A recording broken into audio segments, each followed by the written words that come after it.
Kapag merong pangit na nangyayari sa'yo, Yan. sa buhay mo, kasalanan mo yun.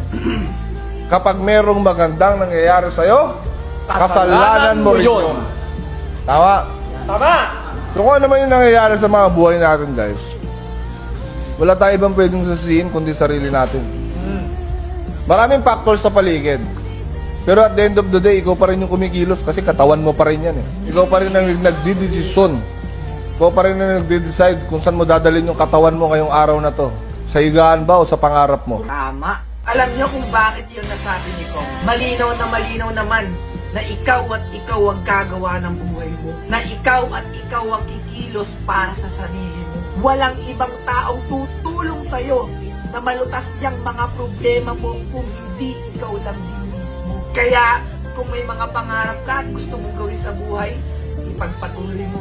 Huwag kang magpapa-apekto sa sasabihin sa'yo ng ibang tao. Kasi madadaw ka lang dyan na magsisinding dahilan upang huminto ka. Ang tanong, kapag huminto ka, may napala ka ba? Kasi kung hindi ka ngayon kikilos, kailan pa? Ano? Kung kailang matanda ka na? Na mga ngarap na lang na sana nung bata ka pa ay ginawa mo na pala.